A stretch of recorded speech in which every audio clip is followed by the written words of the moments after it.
Welcome, dear listener, to a story that walks softly across the red dust of Australia's open plains. Before we begin, take a deep breath. Let the day slowly dissolve into the quiet hum of night. Find your comfort. Maybe you're lying beneath a soft blanket, or resting in a chair by the faint glow of a lamp. Wherever you are, allow the stillness to settle around you like a warm breeze. Tonight, we drift gently back in time to a strange, almost whimsical corner of history. One so absurd it feels like a bedtime tale told by the fire. Close your eyes, if you wish, and imagine the vast, open heart of Australia, a sunburned land stretching far beyond the horizon. Tonight's story is not about kings or empires, but about farmers, dust, soldiers, and birds. Yes, birds. Tonight, let us journey back to the early 1930s, a time when the world was still healing from the Great War, and the endless horizon of Western Australia whispered both promise and hardship. The land was vast, golden, and sunburned. Winds rolled like soft ocean waves across the wheat fields, carrying the faint scent of dust and eucalyptus. This is not a tale of kings or crowns, nor of empires rising and falling. It is a gentler, stranger kind of war, one fought not with glory or conquest in mind, but with confusion, laughter, and a touch of disbelief. A war between humans and nature itself. They called it the Great Emu War, a name that sounds like a bedtime joke, yet it is entirely true. In 1932, Australian soldiers, men once hardened by battlefields of Europe, found themselves facing a new, feathered enemy. The emu, tall, swift, and endlessly clever. The emus became accidental warriors in a war no one truly wanted, a war of survival, misunderstanding, and absurdity. So settle in. Let the soft rhythm of history calm your thoughts. Imagine the crimson sunsets of the outback, the distant rustle of dry grass, and the hollow sound of boots on hard earth. As the night deepens, we'll drift through a story that is equal parts humor, humility, and quiet reflection on the strange dance between humankind and nature.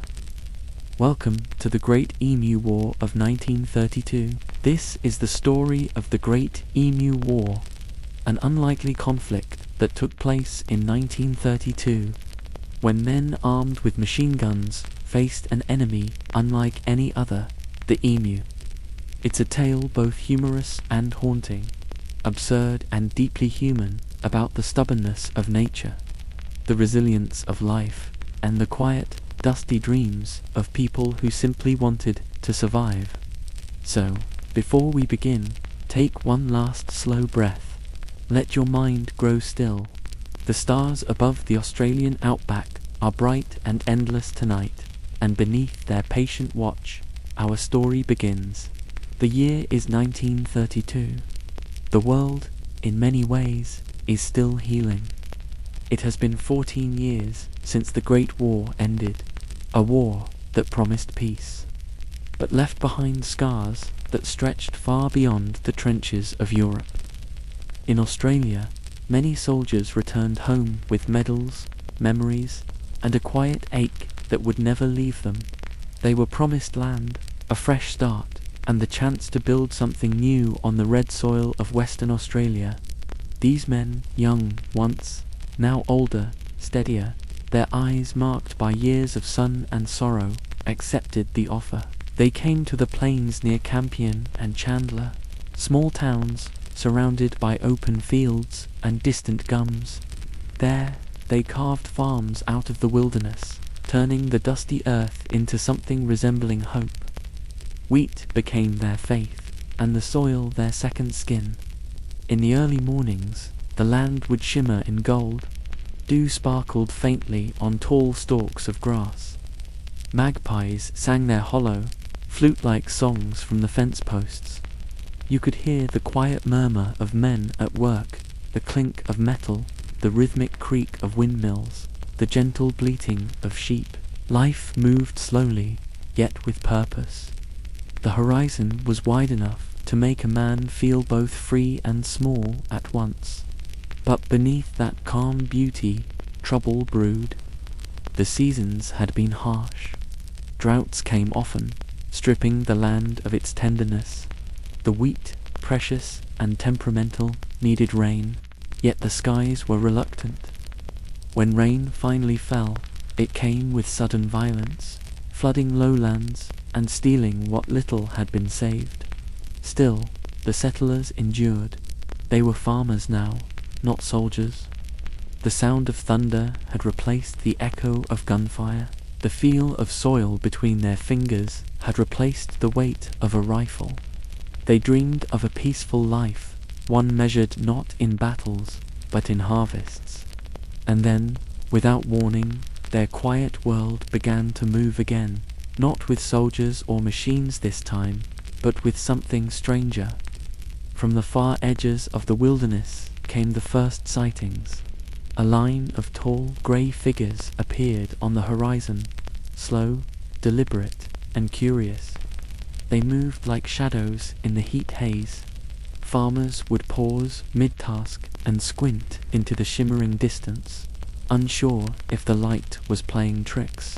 But the shapes grew larger, clearer. They were emus, tall, flightless birds, wild and ancient, with feathers the color of dust and eyes that glimmered like polished amber. They moved in herds, their long necks rising above the wheat fields like periscopes. To the farmers, they seemed almost prehistoric reminders that this land belonged first to creatures older and wiser than men. At first, the farmers didn't worry. Emus had always roamed the plains, curious, harmless wanderers. But this year was different. The drought had driven them from the interior in search of water and food, and the newly sown wheat fields of the settlers offered both in abundance. Then came the sound, a soft, rhythmic thudding, like distant drums. The emus moved together in flocks of hundreds, sometimes thousands, their feet pressing patterns into the red soil. When they reached the fields, they began to feed. Their long beaks tore through wheat, snapping stalks and scattering seeds. In a single night, an entire section of crop could be flattened, eaten, or trampled. The farmers watched in disbelief. All their careful months of labor gone under the feet of birds. They tried shouting, waving arms, firing guns into the air, but the emus would scatter, then regroup, clever and unbothered. They were fast, astonishingly fast, and they knew the land's every contour, every shadow, every trick of wind. Soon word spread. Across Western Australia, reports came in. Emus by the hundreds. Emus eating everything. Emus eating everything. Emus destroying fences. The birds were not just eating wheat, they were breaking fences that protected water supplies, letting livestock wander and perish. What began as a nuisance quickly grew into a crisis. Farmers gathered in local halls, their voices echoing off wooden walls. Frustration filled the air like static. We fought in a war, some said bitterly, and now we fight birds. They wrote letters to the government, pleading for help. They were veterans, men who had once defended the empire, and now they begged for aid against an invader of feathers and speed. The government listened, or perhaps they laughed first, because how could they not? The image of soldiers being sent to war against birds must have sounded absurd. But as reports piled up, officials realized this was no small inconvenience. The wheat yield was collapsing, and the livelihoods of hundreds were at risk. And so, by November 1932, a peculiar decision was made. The Australian government would send the army, yes, real soldiers, with machine guns and trucks, to fight the emus. It sounds like the beginning of a joke, doesn't it? But it was deadly serious for those who lived it. Captain G.P.W. Meredith of the Royal Australian Artillery was placed in command. He was a calm, practical man, the kind who believed in discipline, order, and efficiency. He'd served in World War I, and he understood logistics, strategy, and the psychology of battle. But even he must have paused when he received the order to engage an enemy with feathers. Still, orders were orders. 2 soldiers accompanied him, armed with Lewis machine guns, the same kind used against enemy aircraft in France. They loaded 10,000 rounds of ammunition and prepared their trucks. The campaign was to begin in Western Australia's wheat belt, near Campion, where the emu herds were largest. When news reached the towns, people gathered to watch. Children laughed. Farmers nodded solemnly, half hopeful, half amused. No one could quite believe what was happening. A war against birds. Yet there it was. Soldiers in uniform, guns gleaming under the sun, ready to march against the emus. But before that first encounter, before the first burst of gunfire echoed across the plains, there was a strange quiet, the kind that happens before every storm, natural or man-made. The soldiers stood by their trucks, watching the horizon. The air shimmered with heat. Somewhere in the distance, the faint rustle of feathers whispered through the wheat. The captain raised his hand and gave the order to ready the guns. No one laughed now.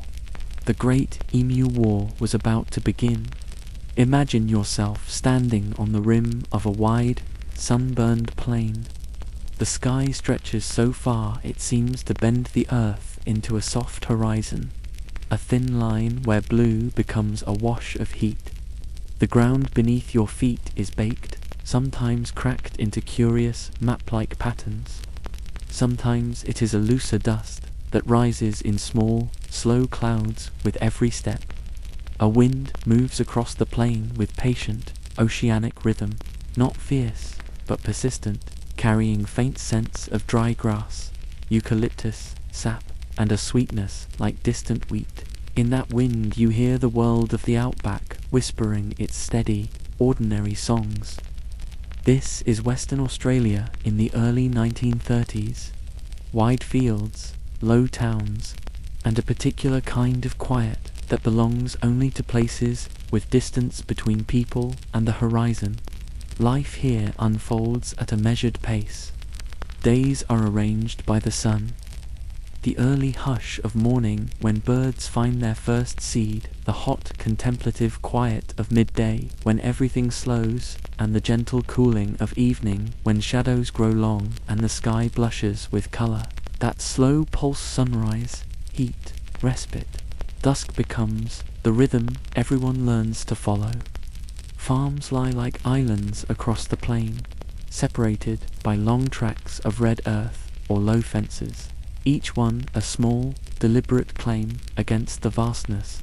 The settlers, men and women who have chosen this life, all been sent here by circumstance, tend their land with a kind of reverent persistence.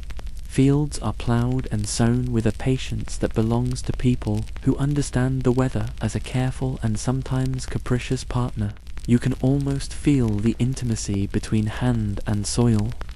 The grain of wheat brushed by a palm, the satisfying scrape of a spade cutting into earth that will, in months, feed families and offer hope. In the early light, the farms are full of steady, quiet motion.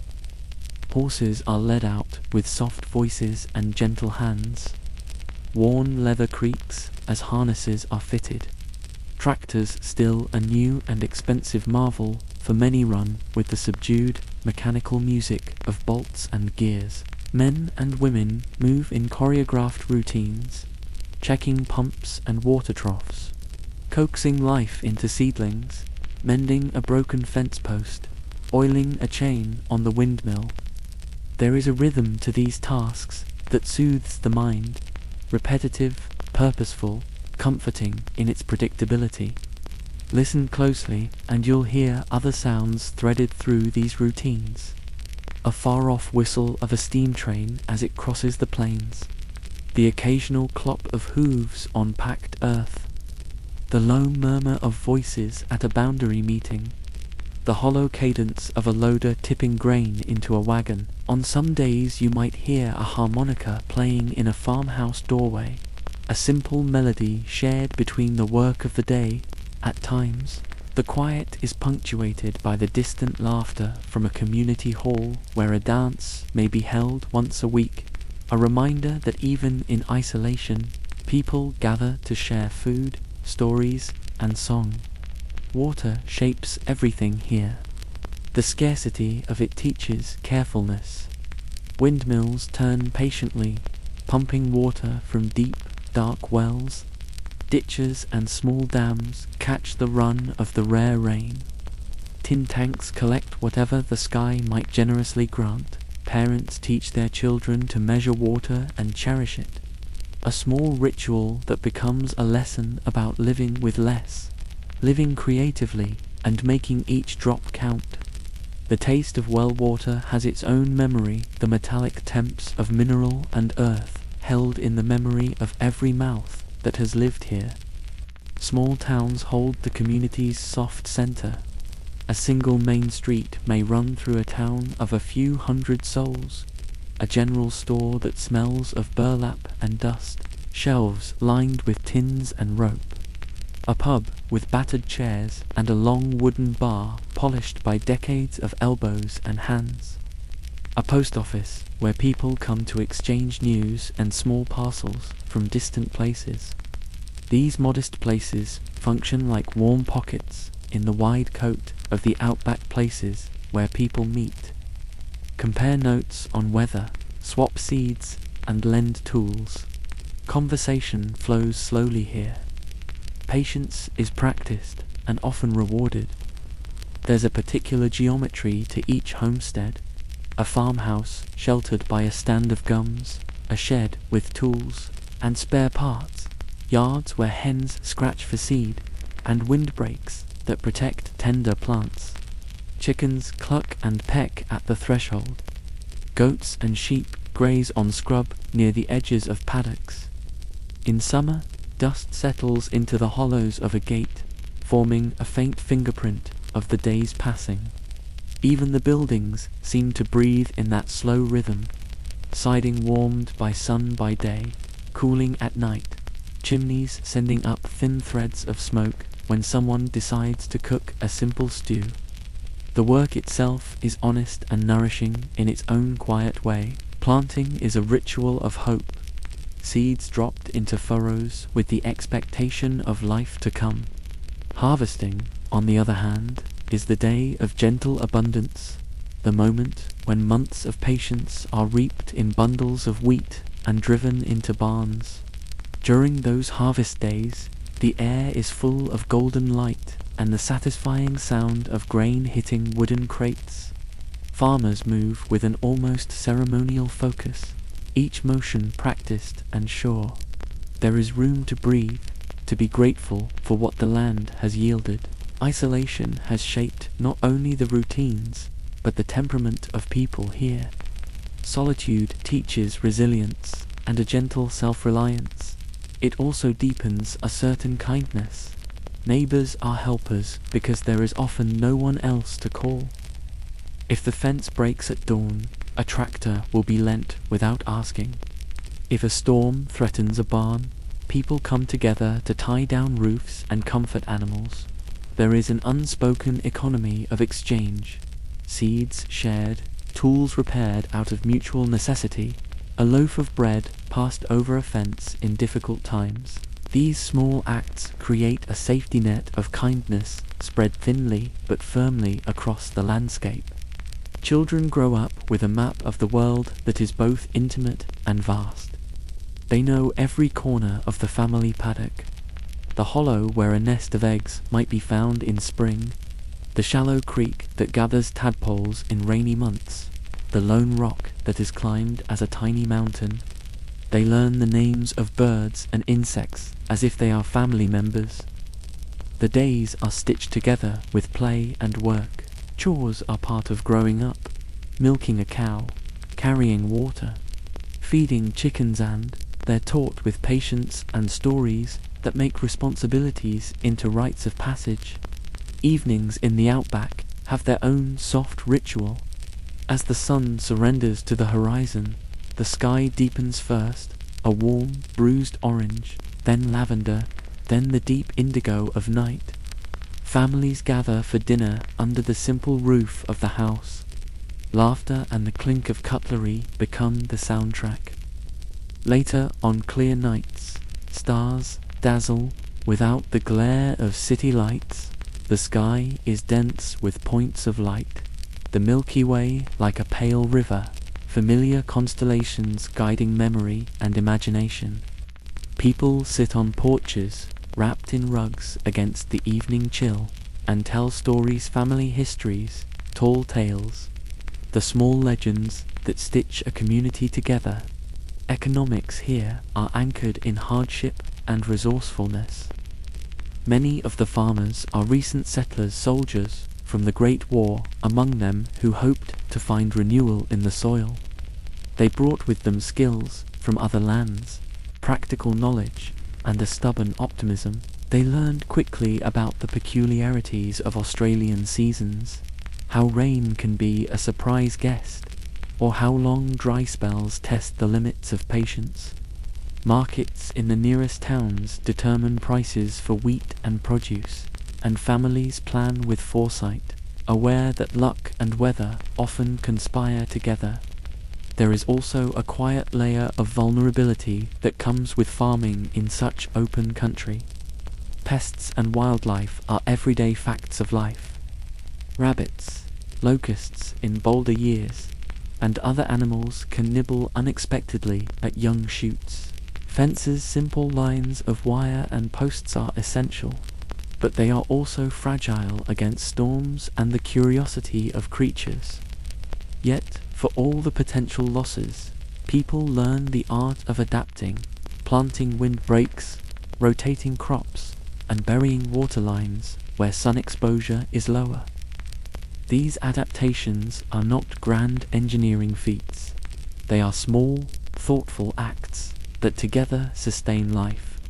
Religion and ritual are subtle threads in the outback's fabric.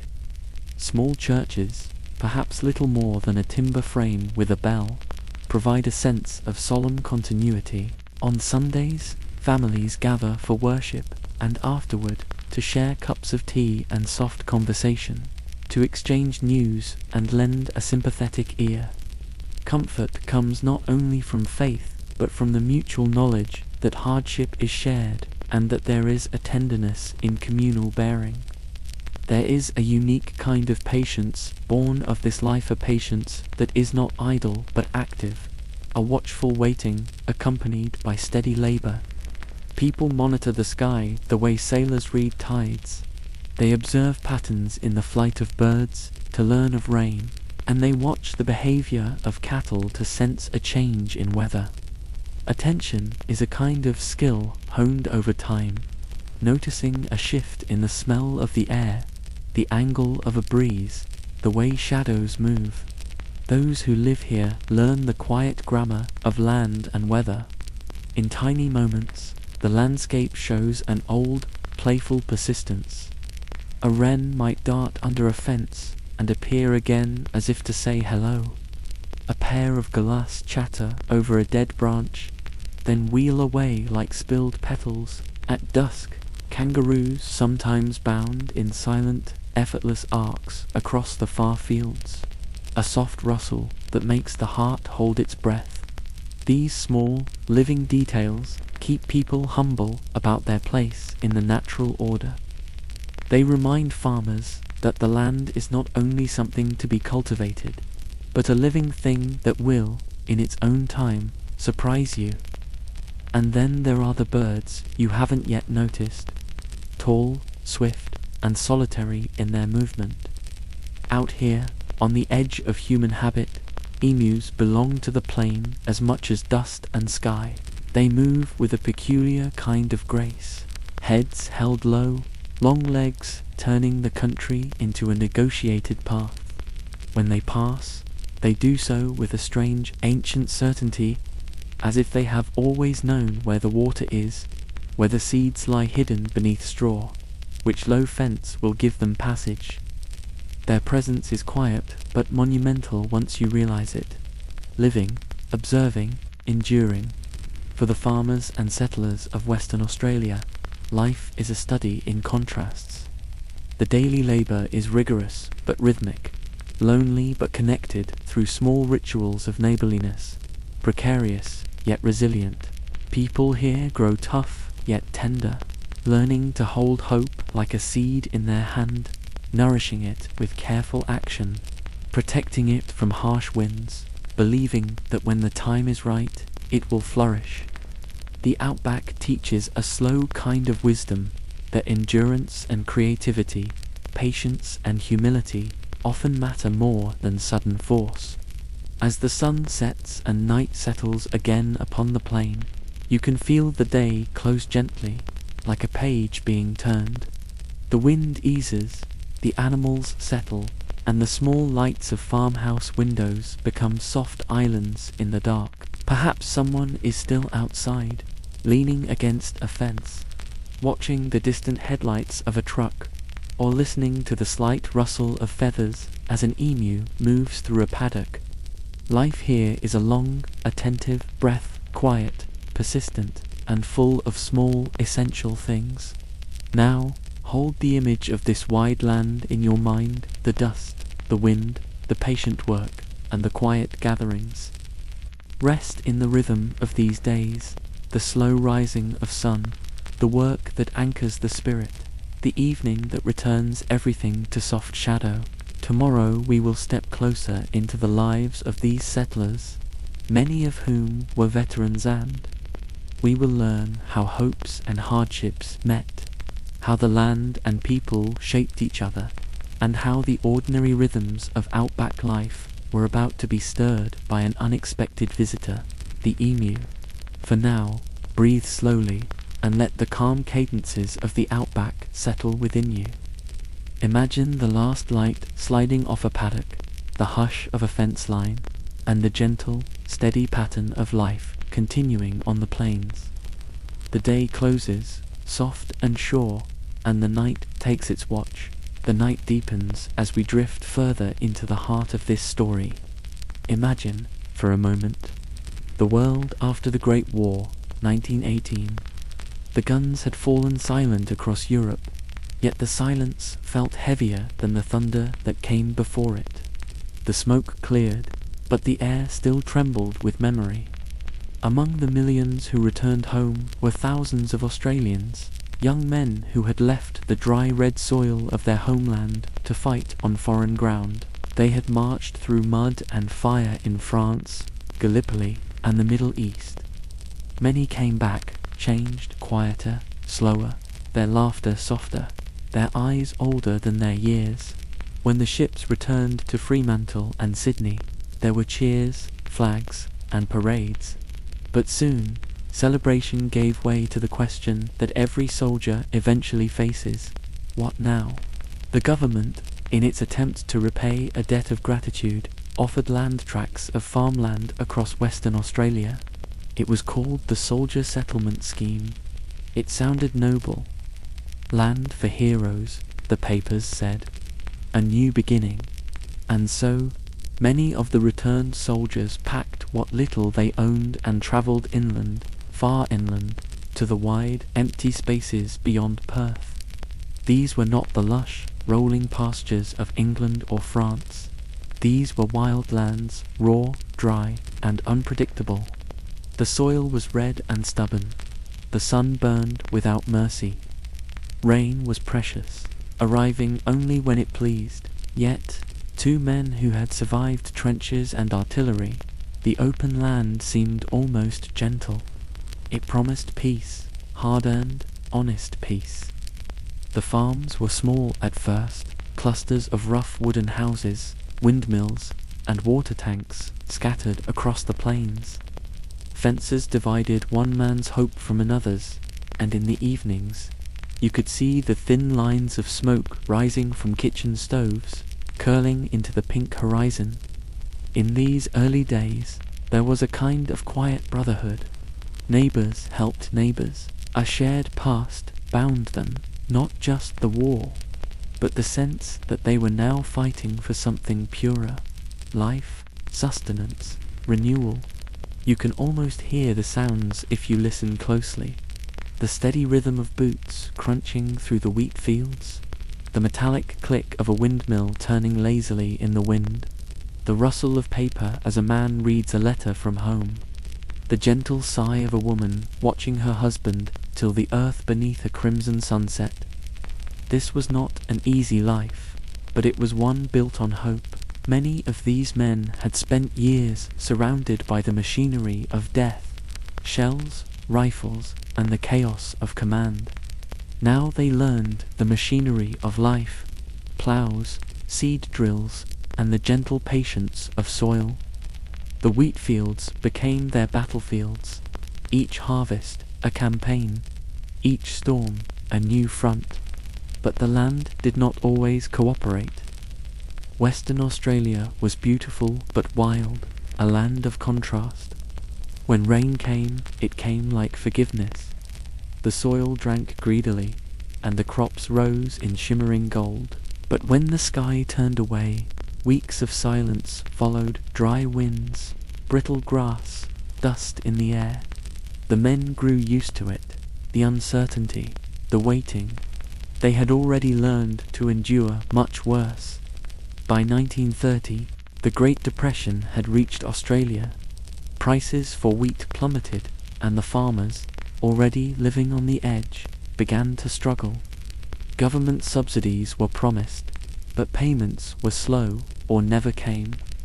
Imagine sitting at a small wooden table at night, your only light a flickering oil lamp, the ledger in front of you filled with numbers that don't add up. Outside, the wind sighs across the empty fields. You can hear the faint, rhythmic creak of a loose gate, a lonely sound, familiar as your own heartbeat. In that silence, you wonder if the war ever really ended. For these men, the battle had simply changed shape. It was no longer fought in trenches or under the watchful eye of generals, but against the land itself, its dryness, its creatures, its moods. Still, they persisted. They were soldiers, after all. Resilience was in their bones. When the first rumors of emus began to spread, that strange, dark line of movement at the edge of the horizon, most of the veterans dismissed it. Birds, they said, half smiling. We've seen worse. But soon, those smiles faded.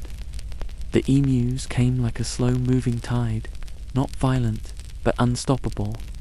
They swept across the wheat fields in the hundreds, then in the thousands. Each one stood tall, almost human in height, their heads bobbing curiously above the golden stalks. They were oddly majestic creatures of instinct and grace, untouched by the concerns of men. But they were also hungry, and what they left behind was ruin. It was in tea long before the land these veterans had fought so hard to claim was once again under siege. There's something almost poetic about it, how history repeats its lessons in strange ways. These men had once defended distant lands under foreign flags. Now they defended their own fields under the endless Australian sky. Yet this time, the enemy could not be reasoned with, negotiated with, or even truly understood. The emus didn't hate the farmers. They didn't mean to destroy. They simply followed their nature, following the rains, seeking food, surviving. It was as if nature herself had stepped forward to remind humanity that control is an illusion, that no matter how many wars we win, the earth always has the final word. But in 1932, that truth was not comforting. For the men of Western Australia, it was devastating. Their wheat was vanishing faster than they could replant it. Their fences were trampled. Water supplies were fouled by dust and feathers. And with every passing week, the number of emus seemed to grow. At first, The farmers fought back with what they had: rifles, scarecrows, shouts in the dark. But it wasn't enough. The emus were clever. They learned quickly, scattering at the first sign of humans, then regrouping out of range. And so, once again, the veterans did what they had been trained to do. They called for reinforcements. They sent letters to the local councils, to their representatives, and finally to the Minister of Defense himself. They asked, half jokingly, half seriously, for military aid. "Send us soldiers," one farmer wrote, "with Lewis guns." Perhaps they meant it in frustration. Perhaps it was said in laughter. But the government took it literally. In a quiet office in Canberra, someone must have paused while reading those letters. Maybe they smiled. Maybe they sighed. But by November 1932, an official order was made. Soldiers would be sent to Western Australia to assist with the emu problem. And so, the strange chapter of history began, one that would later be told with disbelief and affection, a symbol of both human stubbornness and the wild unpredictability of nature. But for now, in this moment of our story, the night over Western Australia remains calm. The stars shimmer in the sky, cold and ancient.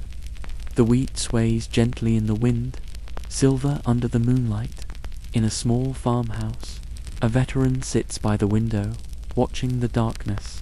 He hears the faint, distant drumming of footsteps, soft, rhythmic, many at once. At first, he thinks it's the memory of soldiers marching in France. Then he realizes it's the emus, and somewhere between exhaustion and wonder, he whispers to himself, "Not again. Another war. As you rest now, picture that image, a lone figure in the glow of an oil lamp. A world half asleep, and the rustling approach of thousands of birds beyond the fence line." The rhythm of history continues, softly repeating itself through the night. Breathe in, let that rhythm calm you. In the morning light of this story, the soldiers will return, not to Europe, but to the heart of the outback, and there, the great Emu War will truly begin. The dawn rises quietly over the Western Australian plains, slow, deliberate, almost tender. A pale wash of pink light spills over the horizon, painting the wheat fields in a soft glow. Dew glistens on the dry stalks, and for a brief moment, all feels still. The land seems peaceful again, as if the struggles of the farmers were only part of a distant dream. But that calm is deceptive. In the far distance, just beyond the shimmer of the morning haze, the first faint movement begins, a ripple in the landscape, subtle yet alive. At first, it looks like heat waves, then like drifting shadows, and then you see them, dark shapes, tall, upright, graceful, yet wild. The emus have arrived. They come not as a few wanderers, but as an army of wings and feathers, marching in loose formation across the open land. Some stand nearly 6 feet tall, their heads bobbing rhythmically as they move. Their feathers shimmer between brown and grey, blending almost perfectly with the dry earth, and they do not move quickly. No, they move with the slow certainty of creatures who have known this land far longer than men have. To the farmers watching from the fences and rooftops, it must have been an eerie sight. The horizon itself seemed to shift, as if the land was alive. One farmer later wrote, "You could see them, hundreds at a time, moving like a tide that never broke, silent but unstoppable." By November 1932, these strange visitors numbered over 20,000, sweeping inland from the coastal regions, following the rains that had coaxed fresh green shoots from the dry soil. The emus had no sense of human boundaries. They didn't see fences, farms, or ownership. They only saw food, tender young wheat sprouting in abundance. At first, The farmers tried to laugh about it. "It's only a few birds," they said. "They'll move on soon enough." But the emus didn't move on. They stayed, and they ate. Each bird could consume several pounds of crop in a day, and they traveled in groups that could number in the hundreds. The sound of them, the soft drumming of their feet, the low, almost thunder-like hum of their movement, became part of the landscape itself. By the end of the first week, entire fields were stripped bare. The farmers were left staring at ruin, acres of wheat, flattened, broken, trampled into the dust. And the strangest part, the emus were beautiful to watch. There was a wild dignity in the way they moved, tall, curious, alert. Their long necks swayed as they walked, their dark eyes sharp and intelligent. To destroy them felt wrong, but to do nothing was worse. The veterans, those who had once held rifles in France, now found themselves holding them again, this time against a foe that could neither be reasoned with nor outrun. They set up watchposts at the edges of their farms, taking turns through the night. Under the moonlight, the emus looked almost ghostly, pale feathers gleaming as they moved through the crops. Shots were fired, some birds fell, but the others scattered, fast, silent, and clever. Within moments, the field would be empty again. The farmers began to realize something extraordinary. The emus were not only fast, they were strategic.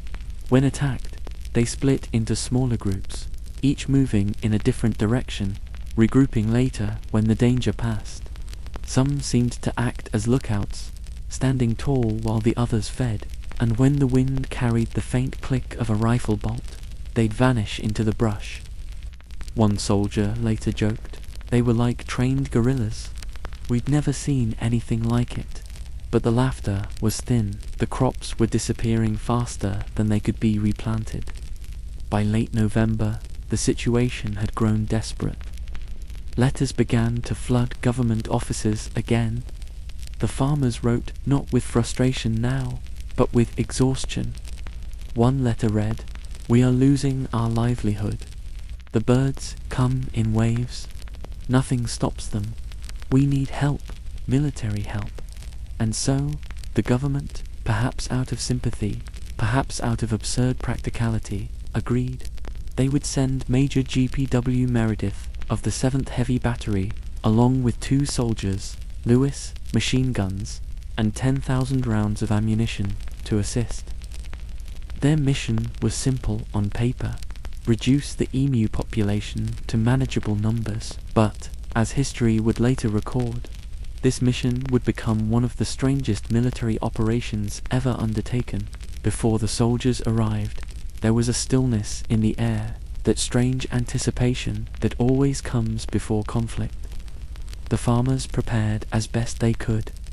Ammunition was stocked, trucks were fueled, fields were marked, and then, one morning, the sound of engines rolled across the plains.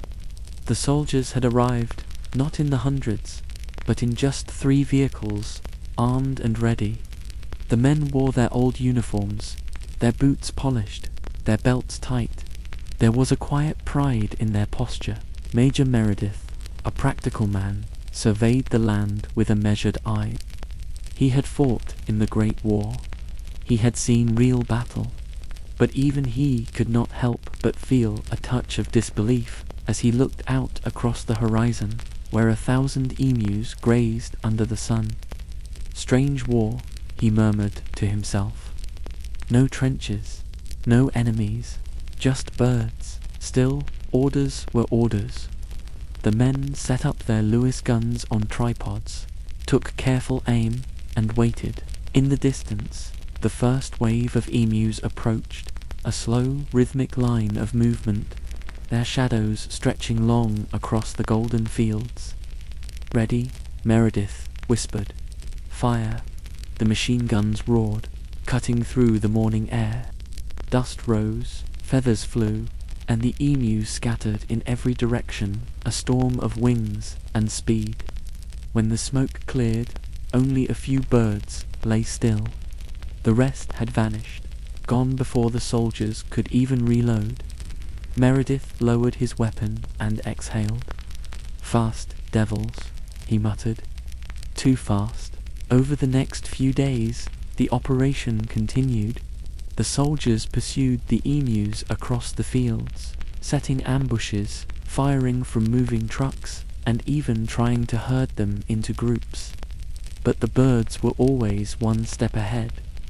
When chased by truck, they ran faster, up to 50 kilometers per hour, easily outrunning the vehicles over rough terrain.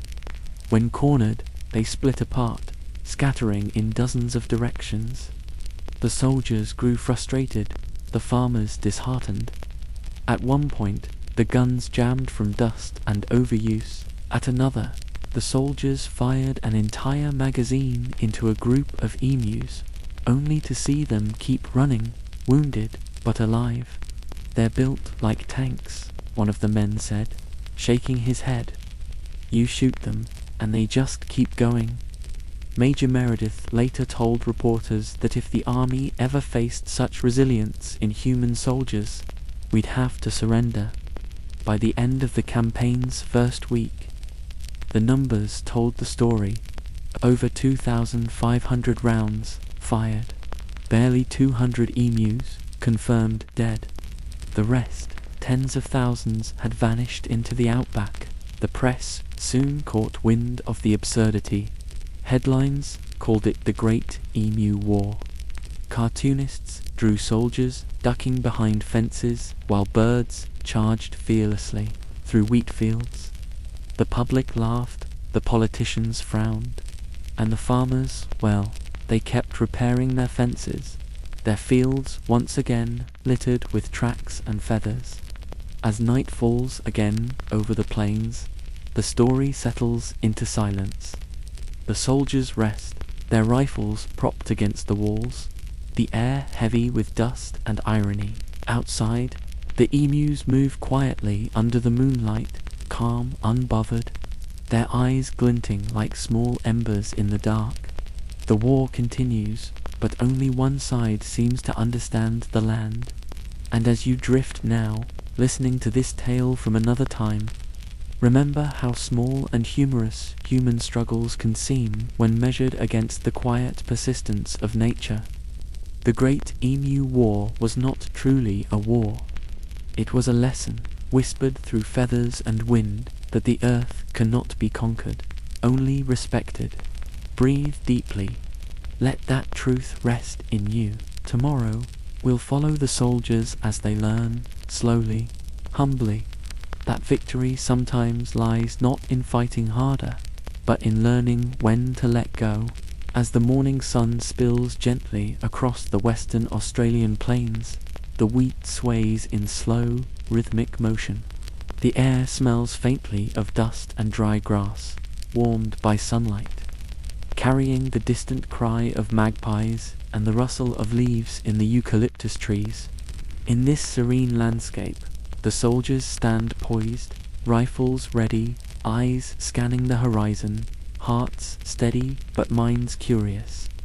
They are not just men, they are veterans of another, far grimmer war, young men who once marched through mud and blood in Europe. Yet today, the battlefield feels peculiar, almost surreal. Instead of enemy lines, they face tall, feathered silhouettes, moving with quiet determination. These are the emus' unwitting generals of the land, their heads swaying above the stalks of wheat, their eyes sharp, alert, and seemingly aware of every movement around them. Major Meredith, a man of discipline and practicality, surveys the field once more. The plan is simple: to reduce the emu population enough to protect the crops. But even in his calm demeanor, he can feel the absurdity. The men under his command follow silently, the metallic weight of their rifles a strange contrast to the delicate rustling of wheat in the wind. The first encounter begins slowly. The emus, sensing movement at the far edge of the field, scatter in dozens of directions. The soldiers fire, bursts of machine gun fire echoing across the plains, stirring dust into gentle clouds that shimmer in the morning sun. Some birds fall, others flee with astonishing speed, weaving through the stalks like dancers in a carefully choreographed routine. Yet for every bird that falls, two more take its place. They regroup at the far edges of the field, seemingly unharmed, undeterred, almost mocking in their perseverance. The soldiers reload. They fire again. The emus scatter. Hours pass in this strange rhythm, bursts of noise, flurries of feathers, and the endless resilience of the birds. The wheat lies flattened in patches, the earth marked by footprints and shell casings. It is a battle, yes, but not one that the men can win with conventional methods. In the quiet moments, you can imagine the soldiers' thoughts drifting between frustration, awe, and quiet wonder. They had faced human enemies before, with all their cunning and strategy. But these birds operate without fear, without malice, following instinct and survival. Their movements are natural, effortless, and unyielding. One soldier, standing with his rifle resting on his shoulder, notes the precision of their movement. They scatter before we even aim. It's like they know the land better than we ever could. Indeed, the emus do know the land. Every ridge, every hollow, every patch of soft earth guides them. They move in small groups, splitting when threatened, regrouping when safe, their speed and strategy uncanny. The soldiers attempt different tactics. They try chasing the birds with trucks, hoping to corner them or herd them into open fields. They attempt ambushes, setting up guns in strategic positions, waiting for the emus to approach. Yet the birds adapt quickly. They disperse, evade, and reappear elsewhere.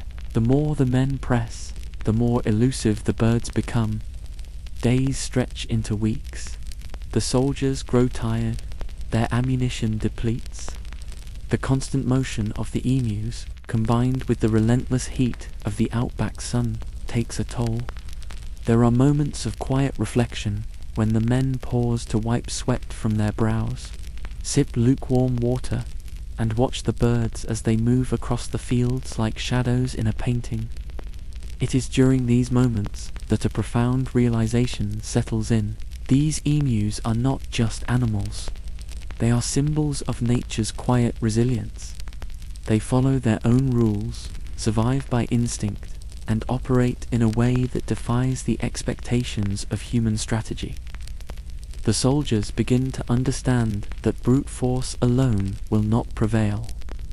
They are learning humility in the most unusual of classrooms, the sun-baked plains of Western Australia, under the watchful eyes of creatures that cannot be tamed.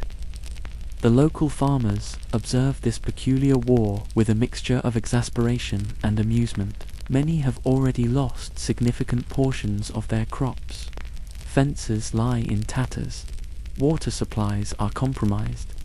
Yet, they cannot help but marvel at the persistence of the emus.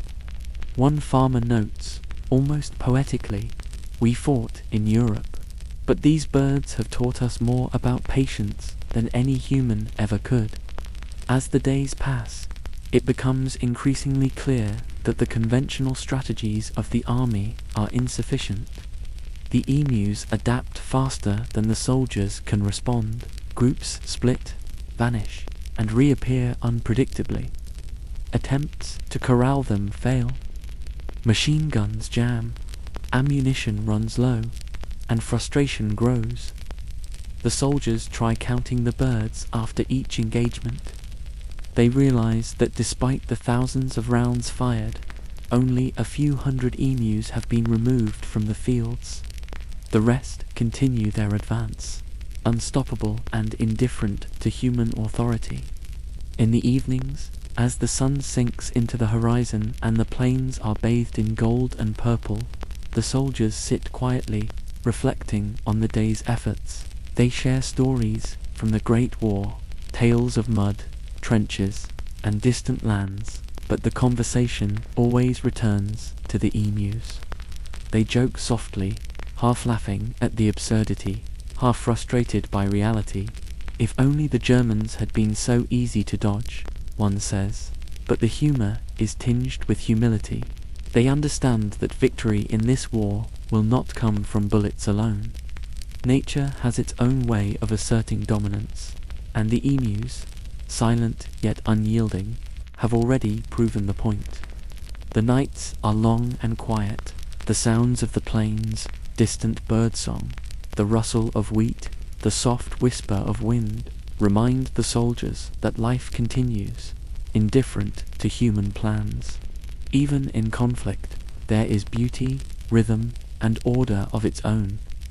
By the end of the first month, the results are undeniable. The Great Emu War, as it would come to be called, is proving to be one of the most unusual and humbling campaigns in military history. Despite all efforts, the emus have not only survived, but continue to thrive. The soldiers recognize that their initial expectations of easy victory were naive. The government, hearing reports from the field, begins to acknowledge the challenge. Newspapers publish stories highlighting the absurdity of the campaign, and cartoons depict soldiers cowering behind fences while emus march unscathed across the plains. The humor is widespread, but the farmers' plight remains serious. Their livelihood is under threat, and solutions are needed, but victory through force seems increasingly impossible. In the quiet aftermath of each day's engagement, one can almost hear the whispered lessons of the plains. The soldiers, the farmers, and the emus are locked in a strange dance, a battle not of hatred, but of persistence, adaptability, and survival. The emus have taught, in ways both profound and amusing, that resilience cannot always be measured by firepower. They move with purpose, instinct, and grace. They are unbound by human strategy, unstoppable in their simplicity, and strangely admirable in their persistence. As night falls once more, the soldiers rest under the canopy of stars. The emus have retreated to the safety of the far fields, their shadows stretching long under the silver glow of the moon. The plains are calm, yet the memory of the day's engagement lingers, the thrum of distant machine gun fire, the scatter of feathers, the rustle of wheat crushed beneath long legs. It is a strange and humbling lesson that victory is not always achieved through force, that nature often writes its own rules, and that the line between success and surrender can be measured in quiet persistence rather than bullets fired. And as you drift gently in your own space tonight, picture the endless wheat fields, the soft rustling of feathers, and the silent, enduring movement of the emus. A reminder that sometimes in the face of nature, all one can do is observe, learn, and respect. Breathe slowly, let the rhythm of the plains, the patience of the soldiers, and the resilience of the emus lull you further into calmness. The story continues, but for now, the night is peaceful, and the land rests. The sun rises again over the wide plains of Western Australia, its light spilling slowly across fields of gold. The air is crisp, carrying the faint scent of earth warmed by the first rays of morning. In this quiet hour, the soldiers prepare for another day, rifles polished, ammunition checked, eyes scanning the horizon for the dark silhouettes that have come to define their strange campaign. Major Meredith walks along the edge of a wheat field, careful not to disturb the soft rustling of the stalks. His face is calm, but there is a flicker of thoughtfulness in his eyes. He has learned that this war requires patience, observation, and flexibility. Yet, he cannot help but marvel at the emus, who move across the land with an uncanny intelligence. Seemingly aware of every plan, every ambush, every cautious step the soldiers take, The strategy begins simply. The emus are to be approached in small groups. The men set up temporary fences and watchposts, hoping to funnel the birds into confined areas. Tripods and machine guns are positioned carefully, aimed at the expected paths of movement. Yet, even the most meticulous preparations are met with the same result. The emus split, scatter, and vanish into the fields, leaving the soldiers blinking in disbelief. The first attempt is met with partial success. A few birds are brought down, but the majority slip through unharmed. The soldiers reload, reposition, and try again. The pattern repeats, day after day, under the relentless sun. It is during these repeated encounters that the first lessons begin to emerge. The emus are not just fast, they are cunning. When one group is attacked, another group appears unexpectedly from the opposite side. They adapt instantly, altering their routes and using the terrain to their advantage. One soldier mutters quietly to his companion, "They're teaching us strategy without words. Every move we make, they respond before we even think." It is a humbling realization. The veterans of human wars find themselves outmaneuvered by creatures guided solely by instinct. As the days wear on, the soldiers experiment with new tactics. Some attempt to chase the emus using trucks, trying to herd them into concentrated areas for easier targeting. Others set up ambushes in open fields, waiting patiently for the birds to approach. Still, the results remain largely the same. The emus disperse, regroup, and continue their relentless march across the plains. The soldiers begin to notice patterns. The emus travel in loose formations, with some acting as lookouts, while others feed. When threatened, they split into smaller groups, moving unpredictably to avoid capture. Even when shots are fired, the birds show remarkable resilience, with some running despite injury, disappearing into the distance before the soldiers can reload. Amidst the repeated failures, there are moments of humor, quiet, almost imperceptible, but present. Soldiers shake their heads, laugh softly at the absurdity of the campaign, and share stories of previous battles that seemed simpler by comparison. The Great Emu War becomes both a test of skill and a lesson in humility. One particular morning, the soldiers prepare for what they hope will be a decisive engagement. The wheat fields shimmer under the soft light, the air filled with the faint rustle of feathers and the whisper of wind. The emus approach in a slow, steady line, seemingly unaware of the trap that awaits them. The machine guns roar, dust rises in clouds, feathers scatter, and the birds scatter in every direction. Yet, within moments, the majority have disappeared. Only a few lie still. The soldiers reload, reposition, and fire again, but the emus continue their advance, unbroken and unyielding. Major Meredith surveys the scene with a mix of disbelief and admiration. He understands that conventional tactics, honed in human conflict, are ineffective against these creatures. The emus' resilience, adaptability, and speed are extraordinary, forcing the soldiers to reconsider their approach. As weeks pass, the soldiers grow tired but more thoughtful. They begin to observe rather than immediately engage. They study the emus' movements, noting patterns, behaviors, and the ways the birds interact with the landscape. Slowly, they realize that understanding the emus is more effective than attempting to control them through force alone. The campaign evolves into a series of experiments. Soldiers test different strategies, using vehicles to herd birds, attempting ambushes at dawn, and setting up decoys. Some experiments succeed partially, but the emus adapt quickly, demonstrating intelligence and resilience beyond expectation. The soldiers' reports begin to reflect this new perspective. Instead of merely tallying numbers of birds killed, they describe the emu's behavior, their movements, and the lessons learned from observing them. The Great Emu War becomes a study in adaptability, patience, and respect for nature's creatures. The local farmers, meanwhile, continue to repair fences, replant crops, and observe the unfolding campaign. They note the emu's ability to avoid capture and the soldiers' gradual shift from aggression to observation. Humor begins to emerge in conversations, stories, and letters.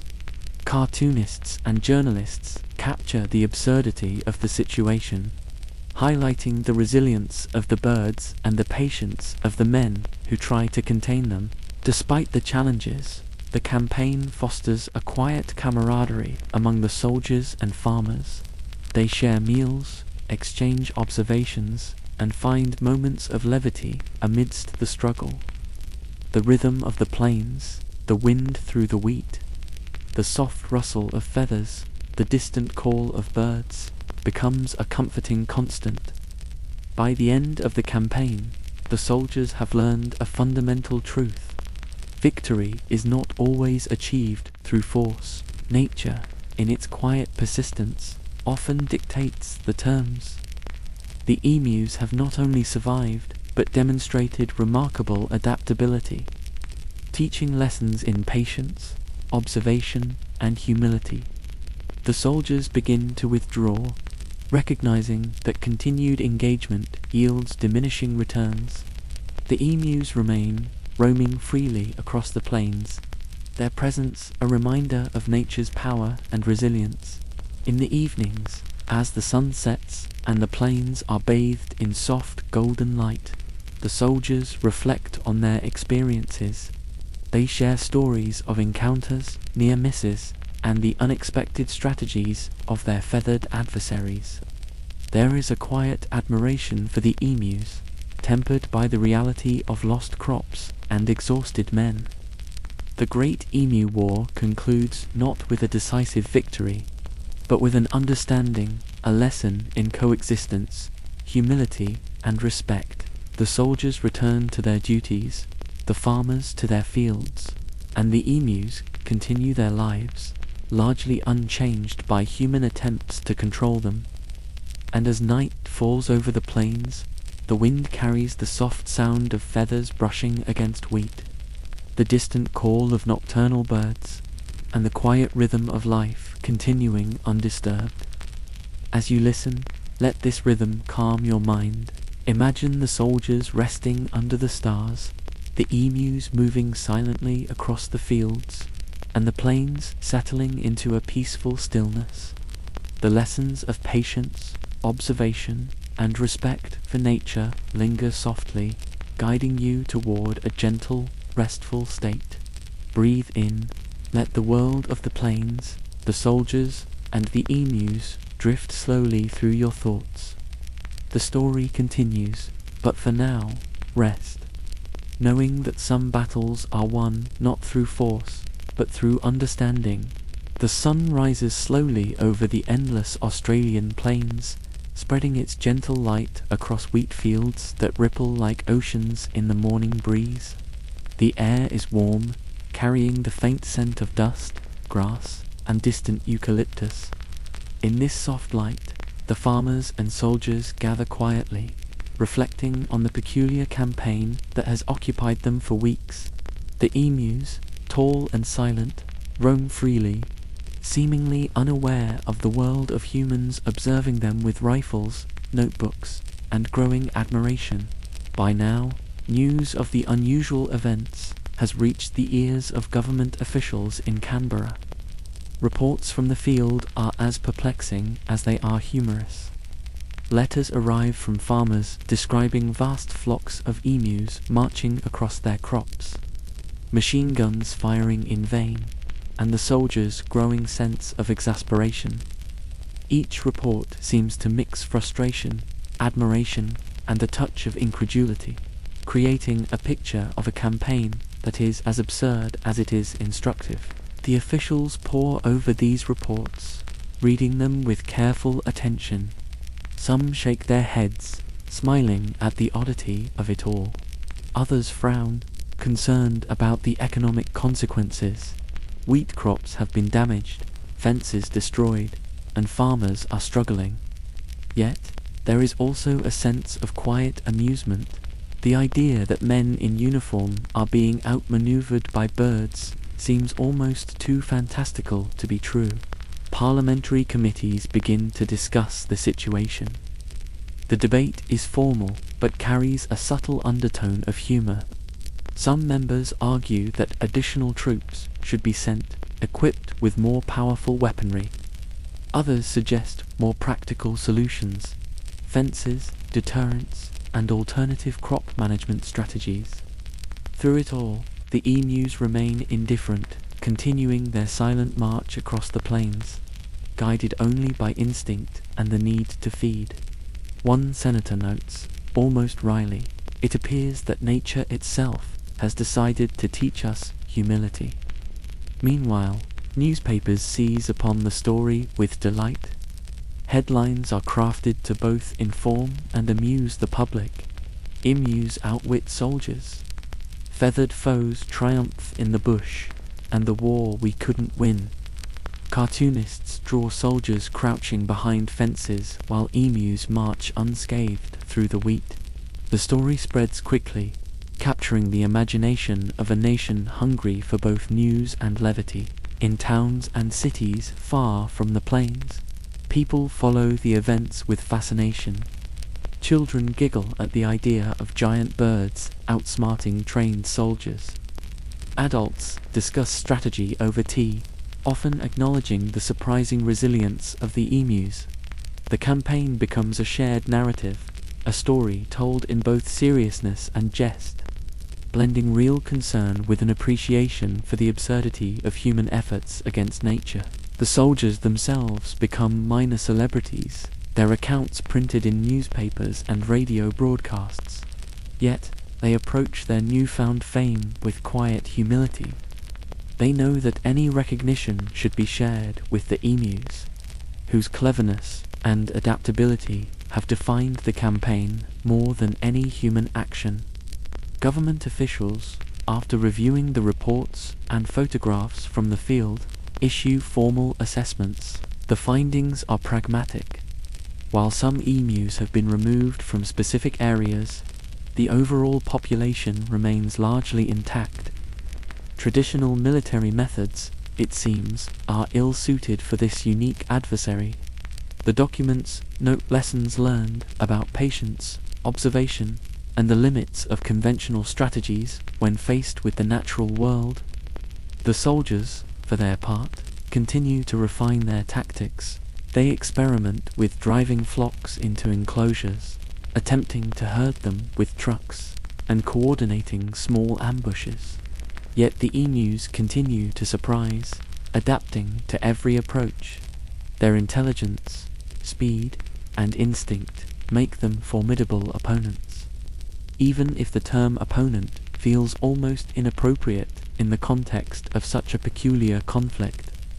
In quiet moments, the soldiers and farmers reflect on the campaign's larger meaning. They recognize that the Great Emu War is more than a series of confrontations. It is a lesson in coexistence. The birds are neither malicious nor cooperative. They simply exist, moving according to nature's rhythms and principles. Humans, in turn, are forced to acknowledge the limits of control and the importance of respect. One farmer writes in his journal, "We have learned that sometimes the earth decides for itself. The emus are teachers, though they know it not. Their presence reminds us that not all challenges can be met with force." The public, meanwhile, continues to engage with the story in letters, opinion pieces, and cartoons. The mixture of frustration, humor, and admiration ensures that the narrative remains vivid. Children imagine themselves racing alongside emus, while adults ponder the unexpected lessons of resilience and adaptability. As the campaign draws on, The soldiers notice subtle changes in the emu's behavior. The birds seem to anticipate human activity, adjusting their routes to avoid newly constructed barriers. Some groups appear to communicate through visual signals, coordinating movements in ways that are both fascinating and mysterious. Every encounter reinforces the idea that nature operates according to its own rules, often beyond the comprehension of human logic. The emu's intelligence and adaptability continue to shape the soldiers' experiences. Attempts to corner or trap them often fail, yet the men persist, driven by duty, curiosity, and the desire to protect the farmers' livelihoods. Each day becomes a study in patience and observation, blending practicality with the quiet acknowledgement that victory may remain elusive. By mid-campaign, the story of the Great Emu War has entered national consciousness. Radio broadcasts recount the events with gentle humor. Newspapers publish photographs and cartoons, and communities follow the unfolding drama with both amusement and concern. The soldiers, once engaged in a purely practical mission, find themselves part of a narrative that transcends simple military objectives. The emus, oblivious to human narratives, continue their quiet march. They move through the wheat fields with purpose, undeterred by the presence of humans, vehicles, or weaponry. Their resilience becomes a symbol, a reminder that nature operates independently, guided by survival, instinct, and adaptation rather than human will. As night falls, the soldiers rest beneath a canopy of stars. The wind carries the soft rustle of wheat and the distant calls of nocturnal birds. The emus retreat to the far edges of the fields, their silhouettes tall and graceful under the moonlight. There is a quiet satisfaction in observing them, a recognition that this campaign, while unconventional, has provided insights into the interplay between humans and the natural world. In the stillness of the plains, the lessons of patience, humility, and respect resonate. The soldiers, farmers, and emus share the landscape, each following their own rhythms, adapting to the presence of the others. The Great Emu War, in all its absurdity and wonder, becomes a story not of triumph through force, but of coexistence, observation, and the enduring resilience of life. And as you listen, imagine the vast plains under soft sunlight, the gentle rustle of wheat, the measured movements of emus, and the quiet determination of the soldiers. Let the rhythm of this unusual campaign lull you into calm, restful thought. Breathe slowly, allow the stillness of the plains to settle around you, and drift gently into peace, carrying with you the lessons of patience, observation, and respect for the natural world. The Australian sun rises slowly over the wheat plains, spilling golden light across fields that sway gently in the morning breeze. Dust lifts softly from the earth as the day begins, carrying the faint aroma of dry grass, distant eucalyptus, and the faint temps of dew on wheat. It is in this quiet, almost meditative morning that the soldiers and farmers convene to discuss new strategies for the emus. Seemingly tireless and clever, continue their relentless march across the crops, after weeks of failed ambushes, scattering machine gun fire, and endless chases across the plains. The realization has set in. Brute force alone will not suffice. The soldiers, though seasoned from the trenches of the Great War, find themselves humbled by creatures guided entirely by instinct and a remarkable understanding of their surroundings. It is a quiet lesson in patience, observation, and adaptation. The decision is made to erect fences, an approach grounded not in direct confrontation but in prevention. Long stretches of wire are unrolled, posts driven firmly into the earth, creating barriers intended to restrict the emu's access to vulnerable crops.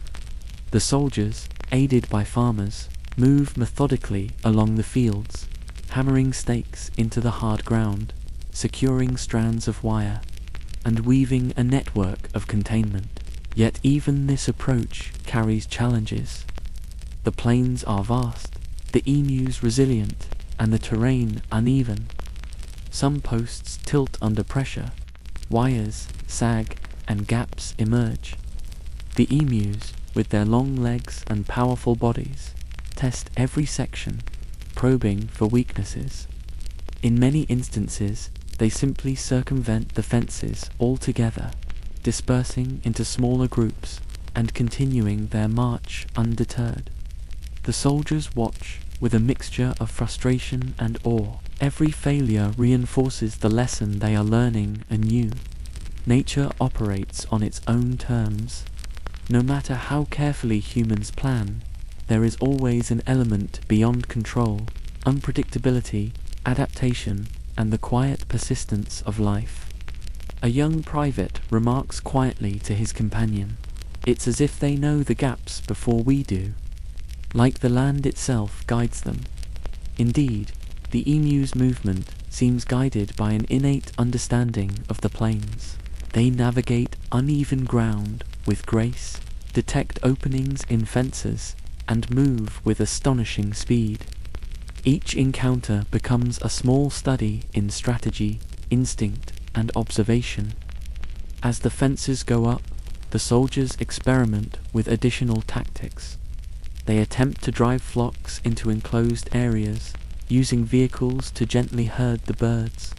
Some soldiers wave flags, trying to guide the emus along desired paths. Others employ decoys, scattered food, mimicry of bird calls, and even sounds of running water, hoping to divert their movements. Despite these efforts, the emus remain elusive. They split into smaller groups, communicate silently through visual cues, and exploit every natural feature of the landscape. Every day offers a new challenge, a new demonstration of adaptability, and a reminder that human ingenuity must contend with the quiet power of instinct. The farmers, meanwhile, observe with a mixture of relief and ongoing concern. Fences reduce some losses, yet no barrier can entirely halt the emu's advance. They repair broken posts, reinforce weak sections, and experiment with creative deterrents, from scarecrows to nets. These measures offer partial relief, but the birds' resilience ensures that the campaign remains far from over. Amid the work, moments of humor emerge. Soldiers share stories of emus slipping through gaps, hopping over wires, or scattering a herd in unexpected directions. They laugh quietly, appreciating the absurdity of being outmaneuvered by flightless birds. The shared experience of these challenges fosters camaraderie, as well as respect for the creatures they have come to study. As the weeks progress, new patterns in emu behavior become apparent. Birds begin to anticipate human movements, altering their routes in response to fences, vehicles, and noise. Some appear to act as scouts, observing the positions of men and equipment, then signaling to others through subtle gestures. The soldiers note these behaviors in journals, reflecting on the intelligence and adaptability of their feathered opponents. One officer writes, "Each encounter teaches us patience. Each failure reminds us that nature's rhythm is not ours to dictate. The humor of the situation does not disappear, but it is tempered with a quiet respect." The Great Emu War, once a simple campaign to protect crops, evolves into a study of persistence, observation, and understanding. Each day offers new insights, each encounter a lesson in coexistence and adaptation. Government reports continue to filter in, documenting both the ongoing challenges and the evolving strategies. Officials note that fences, while helpful, cannot fully contain the emus. Additional troops, they conclude, are unnecessary. Human resources are limited, and the bird's natural resilience ensures that the campaign remains a unique test of strategy, rather than brute force. The public, too, remains engaged. Newspapers report on the soldiers' creative measures, the emus' evasive tactics, and the peculiar humor of the campaign. Cartoons depict soldiers with fences crumpled around them, emus strutting triumphantly across the plains. The story becomes a shared cultural narrative, blending amusement, admiration, and reflection on the interplay between humans and the natural world. Evenings are marked by quiet reflection. Soldiers gather around small fires, sipping lukewarm tea and sharing the day's observations. The emus, silhouetted against the setting sun, move gracefully across the plains, their tall forms casting long shadows over golden fields. There is a sense of rhythm, of pattern, of coexistence emerging from repeated efforts and thoughtful observation. One veteran muses, "We came to fight, yet we are learning. These birds teach lessons we could not have imagined." Indeed, the campaign has become more than an attempt to control pests. It is a meditation on resilience, adaptation, and the limits of human authority. The emus operate without malice, guided entirely by instinct and survival. The soldiers, in turn, adapt, observing rather than commanding, learning rather than imposing. As night falls, the plains settle into soft, muted tones. The wind whispers through wheat stalks, carrying the faint sounds of distant wildlife. Emus find shelter in open spaces, their movements calm and deliberate under the silver glow of the moon. Soldiers rest, tired but reflective, their thoughts lingering on the day's lessons and the peculiar beauty of their adversaries. In these quiet hours, one can almost feel the pulse of the land, the sway of the wheat, the soft rustle of feathers, the gentle, persistent movement of life continuing its course. The Great Emu War, in all its humor and humility, has revealed truths beyond strategy. Patience, observation, and respect are sometimes more powerful than force. As you listen, imagine the soldiers moving among the fences, the emus slipping through in small groups, the wheat bending gently in the wind. Let the rhythm of the plains, the quiet laughter, and the slow unfolding of each day settle your mind. Breathe deeply. The story continues, but for now, rest in the calm of the Australian night, knowing that some victories lie not in conquest, but in understanding. The sun rises over the vast Western Australian plains, spilling pale golden light across endless fields of wheat. The air carries the scent of dry grass, earth, and the faint temps of morning dew. In this tranquil morning, the soldiers prepare once again for what they hope will be a final attempt to curb the relentless advance of the emus. Their faces are calm, yet a quiet tension lingers. The memory of previous failures and the emu's uncanny adaptability weighs upon them. The fields stretch wide, the wheat swaying gently with the breeze, as if to mock human efforts at control. The emus move gracefully in the distance, their long legs propelling them with ease, heads swaying, eyes alert. They are silent generals of this unique campaign, demonstrating resilience, speed, and instinct that no human strategy seems capable of overcoming. This morning, the soldiers attempt a coordinated effort.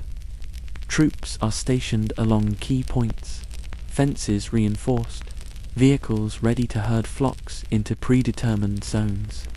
The plan is meticulous, drawn from weeks of observation, trial, and adaptation.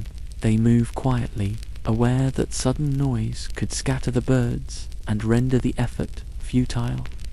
As the first emus appear, the soldiers observe closely, noting their movement, anticipating their reactions. The birds split into groups, some approaching the fences, others veering into open fields. When the men fire, a few birds fall, yet the majority disperse effortlessly, regrouping in the distance. It is the familiar rhythm of these encounters. anticipation, action, and adaptation, but today carries a sense of closure, an acknowledgement of the bird's quiet victory. The soldiers' rifles echo across the plains, yet the emu's advance is undeterred. Every shot seems only to refine the bird's movements, teaching them new ways to avoid human interference. Groups split and merge, darting between fences, taking advantage of every natural contour of the landscape.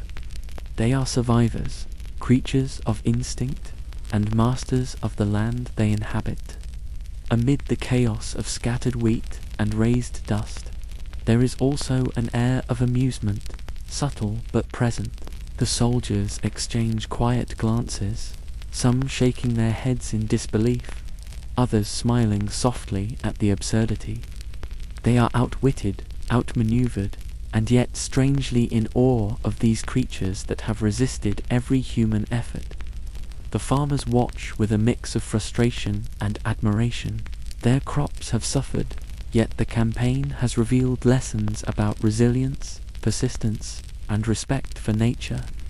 They assist where possible, reinforcing fences and aiding in observation. Yet they recognize that the emu's victory is largely inevitable. One farmer remarks softly to a neighbor, "We tried everything, but these birds, they have their own rhythm, their own rules. We cannot beat them, we can only learn from them." Indeed, the Great Emu War has shifted from a battle to a study of coexistence.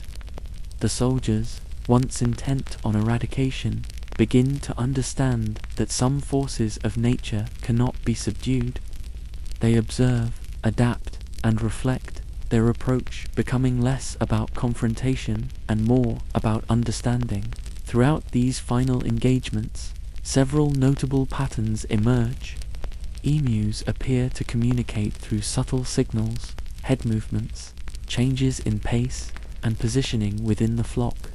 They exploit weaknesses in fences, adapt quickly to human presence, and utilize terrain features to their advantage. The soldiers, in turn, record these behaviors, adding notes to journals and maps, documenting what they have learned from each encounter.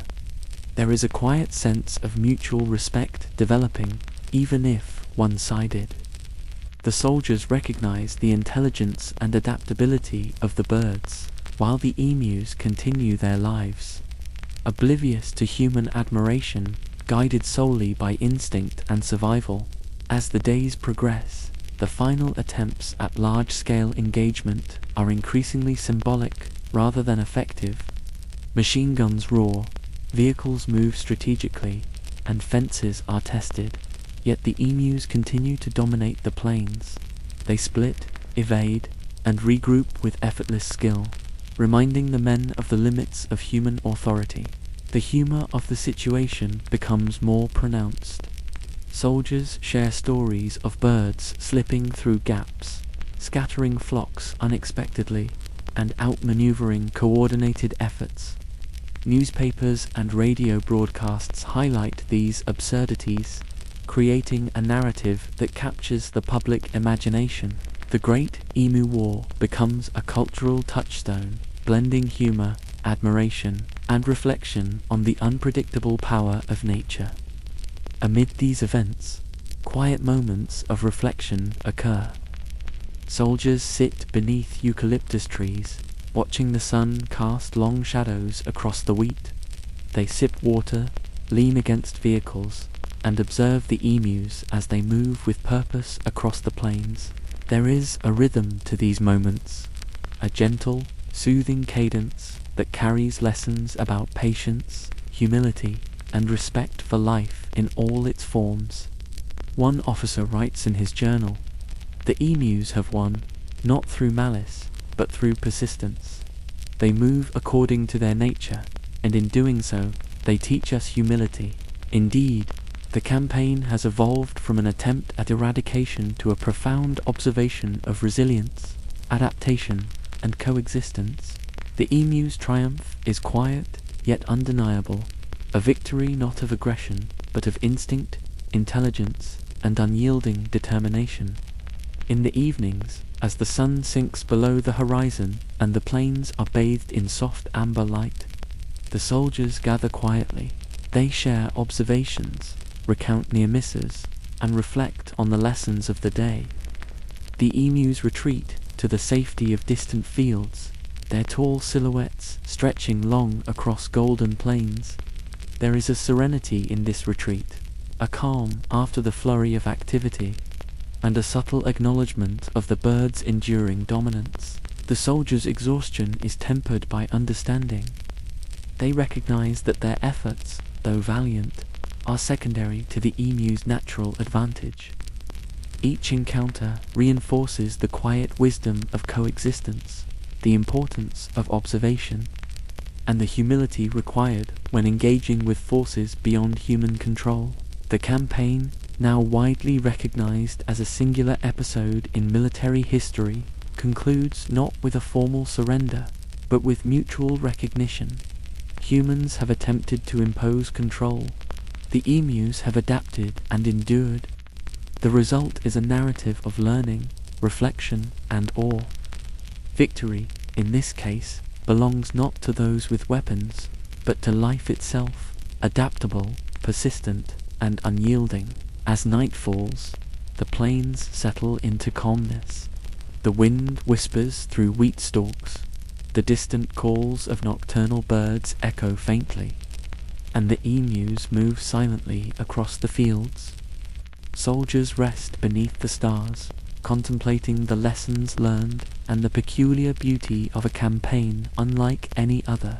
As you listen, imagine the tall emus moving gracefully across golden fields, the soft rustle of wheat, and the slow, deliberate actions of soldiers observing, learning, and adapting. Let the rhythm of the plains, the laughter shared in moments of absurdity, and the quiet triumph of nature guide you toward relaxation. Breathe slowly. Allow your mind to drift, carrying the lessons of resilience, patience, and respect for the natural world into a gentle, restful state. The plains of Western Australia, now quiet under the soft morning sun, stretch endlessly toward the horizon. The wheat fields sway gently, catching the light in subtle golden hues. The air is calm, carrying the delicate scent of earth, dry grass, and eucalyptus. In this serene hour, the soldiers and farmers begin to reflect on the extraordinary campaign that has just concluded. Though the Great Emu War is officially over, its lessons linger like the soft whisper of wind through the wheat. The emus continue their daily march across the fields, unbothered by human presence, moving with the calm certainty of creatures that know no fear, guided by instinct and resilience. Their triumph is quiet yet undeniable, a gentle reminder of the limits of human control.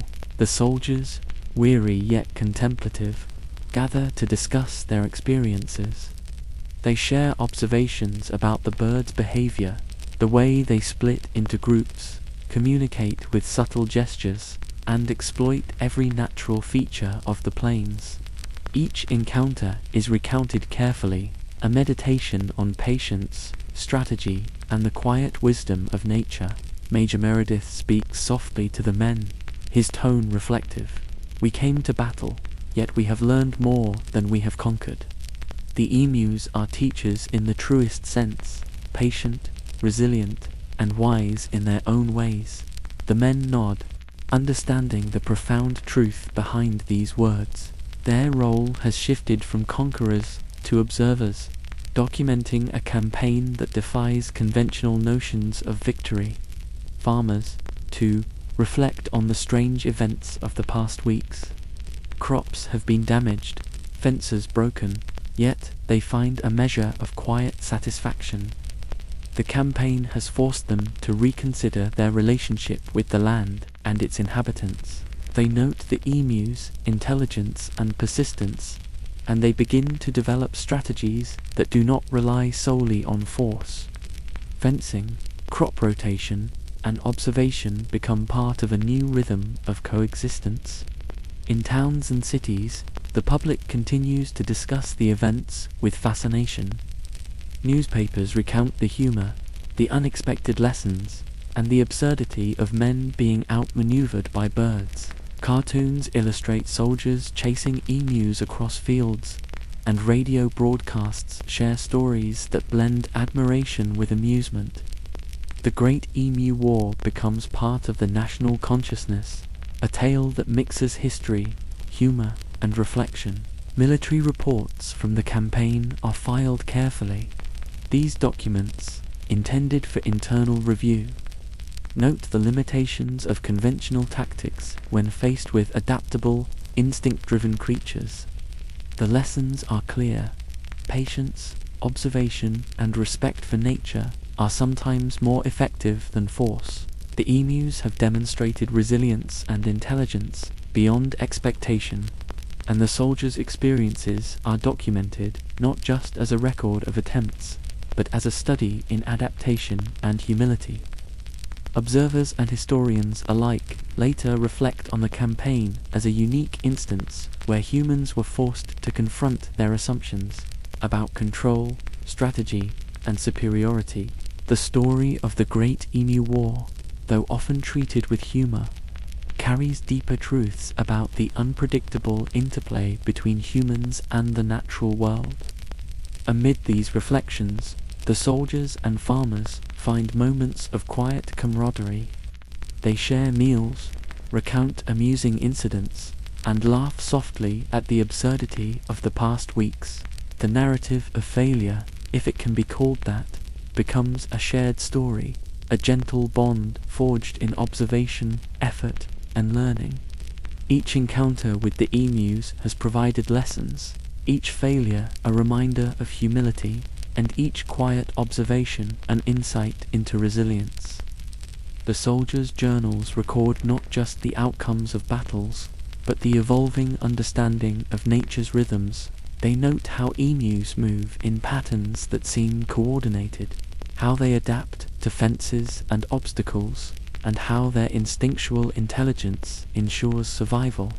These records become historical documents, a testament to the campaign's unexpected depth and the emu's enduring wisdom. Public engagement continues, blending humor with reflection.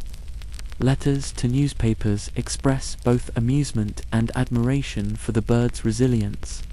Citizens joke about soldiers being outwitted by emus, yet they also recognize the underlying lessons of patience, adaptability, and respect for life. The campaign becomes a cultural touchstone, illustrating how even the most absurd events can carry profound meaning.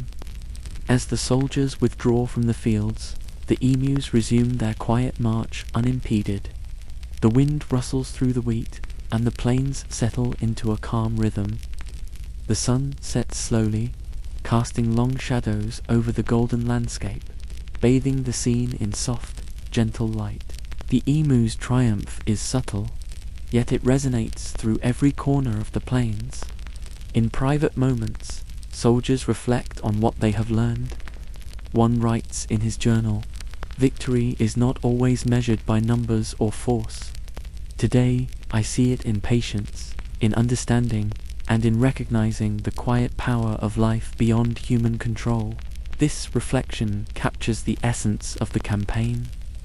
The Great Emu War, in all its humor, absurdity, and unexpected lessons, becomes a story of coexistence, humility, and respect. The soldiers' experiences, recorded carefully, serve as a reminder that some conflicts are not about domination but understanding. The farmers continue their routines with renewed insight. Fencing, crop planning, and observation now guide their daily work. The emus, meanwhile, live largely undisturbed, moving freely across the plains, their presence a quiet testament to nature's persistence. The rhythm of life, humans, animals, and land in delicate balance, offers a gentle lesson in coexistence. As night falls, the stars emerge, twinkling softly above the plains. The wind carries the rustle of wheat, the faint calls of nocturnal birds, and the subtle sound of emus moving in the distance. Soldiers rest, farmers return home, and the land settles into calm. The lessons of the campaign echo quietly: patience, observation, adaptability, and respect for life itself. For you, the listener, imagine the golden fields stretching endlessly, the emus moving gracefully, and the quiet camaraderie of soldiers and farmers alike. Let the rhythm of the plains, the gentle rustle of wheat, and the soft cadence of stories drift through your mind. Breathe deeply. Allow the lessons of resilience, humility, and coexistence to guide you into a calm, restful state. The Great Emu War may have ended in an unexpected triumph for the birds, but its legacy of understanding, observation, and quiet reflection continues, carrying you gently toward rest and sleep. The sun rises softly over the vast, golden plains of Western Australia, illuminating fields of wheat that sway gently with the morning breeze. Dust floats lazily in the air, carried by faint gusts, blending with the subtle scent of eucalyptus and earth. In this quiet, expansive landscape, the soldiers and farmers reflect on the campaign that has come to be known as the Great Emu War. Though the official engagements have ended, the story itself begins to travel, quietly spreading across the nation, carried in newspapers, letters, and the soft hum of radio broadcasts. Across towns and cities far from the plains, people wake to headlines and stories that blend humor, admiration, and disbelief. Emus outwit soldiers, one newspaper announces, accompanied by cartoons of towering birds evading men in uniform. Children laugh at the thought of birds dodging machine guns, while adults shake their heads with quiet amusement, pondering the absurdity of men being bested by nature's creatures. The soldiers' experiences, once confined to reports and journals, now become tales shared in cafes, on street corners, and around family tables.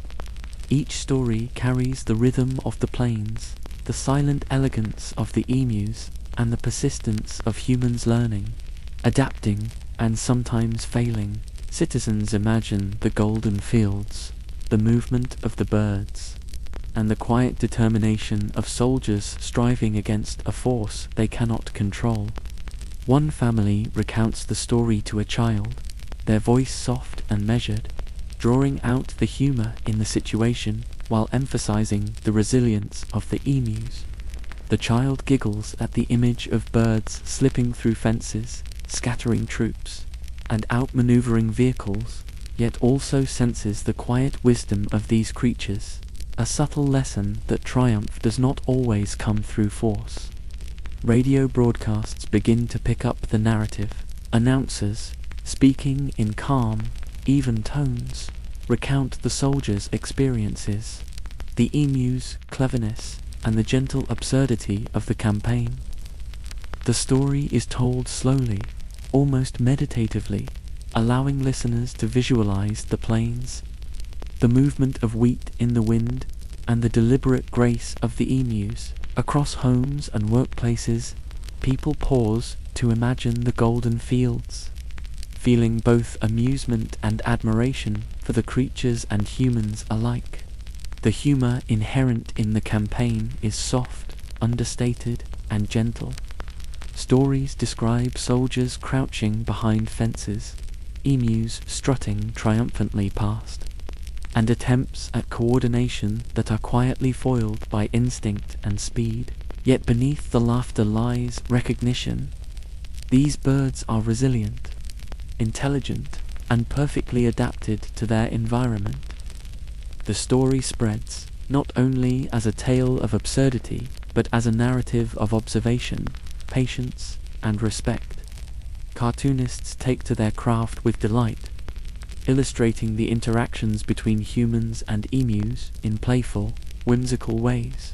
Soldiers are depicted crouched behind makeshift barriers, rifles poised as emus march effortlessly through gaps, eyes alert and unbothered. Newspapers accompany these illustrations with soft, reflective commentary, emphasizing not only the humor but the lessons in resilience and coexistence. Children, particularly, are captivated. They imagine themselves running across golden fields alongside the emus, feeling the sway of wheat under their feet and the warm sun on their faces. They picture the soldiers quietly observing, learning, and occasionally laughing at the birds' clever maneuvers. For young minds, the campaign becomes a story of curiosity, intelligence, and gentle wonder. The soldiers themselves contribute to the spread of the story. When off duty, they share their journals, recounting each day's observations with humor and humility. They describe near misses, clever movements, and moments of quiet reflection, emphasizing the lessons learned rather than simply the failures. These narratives travel from person to person, creating a network of shared stories that carry the rhythm of the plains and the quiet elegance of the emus. Farmers join in, adding their perspectives. They recount the challenges of fences and crop protection, the cleverness of the birds, and the subtle victories of coexistence. Together, soldiers and farmers create a rich tapestry of narrative, blending humor, admiration, and reflection on the broader lessons of the campaign. Letters to newspapers begin to arrive, each offering a glimpse of how the story is received across the country. Citizens recount tales they have heard secondhand, embellishing moments with gentle humor, reflective commentary, and admiration for the emu's resilience. One letter describes the birds as silent generals of the plains, moving with quiet authority and unassuming intelligence. Another writes of the soldiers' patience, noting that each encounter is as much a study in observation as it is a campaign. This network of stories transforms the Great Emu War from a local event into a cultural phenomenon. It is no longer merely a military campaign or a challenge of agriculture. It becomes a shared narrative of humor, resilience, and the unpredictable power of nature. Across cafes, workplaces, and homes, people discuss the campaign softly, imagining the golden plains and the tall, graceful figures of the emus moving with deliberate purpose. Evenings on the plains become reflective moments. Soldiers sit quietly beneath eucalyptus trees, observing the sun dip below the horizon, casting long shadows over the wheat fields. The emus retreat to open spaces, their movements calm, deliberate, and graceful. There is a rhythm to these moments, the gentle sway of the wheat, the soft calls of distant birds, the quiet reflection of humans observing, learning, and understanding. As the campaign fades into memory, the humor and stories remain. Soldiers recount past encounters, laughing softly at the absurdity, while farmers reflect on the resilience of both the emus and themselves. The narrative becomes layered, a gentle combination of amusement, admiration, and quiet reflection on the lessons learned from a conflict that was less about force and more about understanding. Across Australia, the story of the Great Emu War continues to spread through oral narratives, newspapers, cartoons, and radio broadcasts. Children grow up hearing tales of clever birds, patient soldiers, and the absurdity of a war fought not with strategy alone, but with observation, adaptation, and quiet reflection. Adults recognize the subtler lessons, humility in the face of nature, the importance of patience, and the enduring value of coexistence. In small towns, families recount the campaign around dinner tables. Farmers discuss the resilience of emus and the cleverness required to manage the land. Soldiers recall quiet moments of observation, lessons learned, and the gentle absurdity that has become the defining feature of the narrative. The story travels softly, much like the wind through the wheat, touching hearts, invoking gentle smiles, and creating a shared rhythm of reflection. As night falls over the plains, the air cools, carrying the soft scent of wheat, dust, and eucalyptus. The emus move quietly across the fields, their tall forms stretching into the moonlight. Soldiers rest beneath starlit skies, reflecting on the humor, lessons, and insights of the campaign. Across Australia, listeners imagine the golden plains, the swaying wheat, and the graceful emus, a gentle visualization that blends amusement with calm contemplation. For you, the listener, allow the story to drift slowly through your mind. Picture the soldiers and farmers, the tall emus moving effortlessly, and the golden fields shimmering under sunlight and moonlight. Let the rhythm of the plains, the gentle humor, and the quiet reflection settle your thoughts. Breathe deeply, and allow the narrative to lull you into calmness, carrying the gentle lessons of patience, adaptability, and respect for life into your rest. The Australian plains stretch quietly beneath a soft, golden dawn, their vastness inviting calm and contemplation. The wheat sways gently in the morning breeze, carrying the earthy scent of soil, grass, and distant eucalyptus. In this tranquil light, the soldiers and farmers begin to step back from the campaign, reflecting not only on the immediate outcomes, but on the broader lessons and legacy of the Great Emu War. The emus, tall and resilient, continue their quiet march across the plains. They move with effortless grace, navigating the wheat fields with instinct and intelligence. There is no malice in their actions, no deliberate challenge to humans, only the natural rhythm of life, persistent and unyielding. The soldiers, now seasoned by weeks of observation and adaptation, watch with a mix of awe, humility, and gentle amusement. The aftermath of the campaign brings a period of reflection for all involved. Soldiers write extensively in their journals, not only about tactical encounters, but about the profound lessons they have learned from these remarkable creatures. They note how the emus adapted to fences, vehicles, and coordinated attempts at containment, how they split into smaller groups and communicated subtly within their flocks, and how they consistently challenged human assumptions of control. One officer, quietly sipping tea beside a fading campfire, records, "We came to impose authority, yet we discovered patience. We sought victory, yet we found understanding." The emus have taught us humility, resilience, and the quiet power of nature itself.